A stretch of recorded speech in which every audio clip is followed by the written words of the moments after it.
Ruth didn't come on the board until after I was there a couple of years. She had been a law professor at Rutgers in New Jersey. And she's smaller than I am. How tall are you? 5 feet now, but right here is 2.5 inches. You do shrink. And she was in Louisville about 8 years ago for a law school dinner. And I saw a notice of it in the Jewish newspaper. Comes out once a month. Once a month. It's called the Jewish Post. And I saw this notice of Justice Ginsburg, being Jewish, is going to be speaking at the law school's annual Brandeis dinner. Justice Brandeis was a Jew. They later converted to Episcopalian or Unitarian. And I thought I ought to go. I haven't seen her for years. And I just had my lung removed, and I really didn't feel like it. So I put it off and put it off and put it off. And then finally one day I called the law school, and a student answered, and I said, I'd like to make a reservation for the Ruth Bader Ginsburg, for the Brandeis dinner. And she said, oh, I'm so sorry, we're sold out. I said, oh no, I worked with Ruth. And the student, the other in the line thinks she's talking to God. And she said, you did? What did you do? And I told her. She said, well, let me see what I can do. And of course they found me a place. So the night of the dinner, it was at the Seelbach Hotel. You know the Seelbach Hotel. You don't. You do? You don't. Right on the main drag.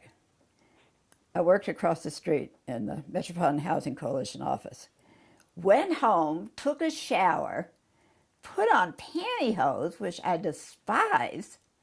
I don't even think I can get in them anymore because of the 2.5 inches around here. I can't get them up. Put on the suit I wore for my divorce, royal blue. Came back down, got there early. I go into the Seelbach Hotel.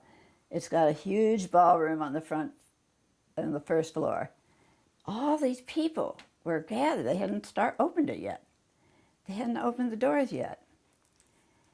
And so because I'm small, I threaded my way through the crowd, and I got in the first row of this huge crowd. When they opened the doors, there was a photographer, and the faculty is on steps, taking their picture. And so I got as far as I could to the front of that mob, and I kept, and I saw him fold up his camera, put it in his case, and I moved even further, and the group on the steps started to dispel. And I got closer and I said, Ruth? Ruth! Ruth! And finally I made eye contact with her, but she was twice as far as, and nothing. I thought, oh shit, my reputation is going to be. Ruth! Ruth Suzy Post, ACLU, Kentucky. Nothing. And all of a sudden, it registered. Oh my God, Suzy Post, she says to the dean. And she breaks away and she comes rushing into my arms. And she comes up to here on me. She's so tiny. I said, oh, Ruth, I've never held a Supreme Court justice in my arms before. And then we gabbed for about 10 or 15 minutes about all the people that we had worked with that were now in Washington. And she was going to marry somebody's grandson the next week. And it's just two girls talking. It was so great. And I had almost missed it. So if I were going to write a book, that would be a big deal in a book.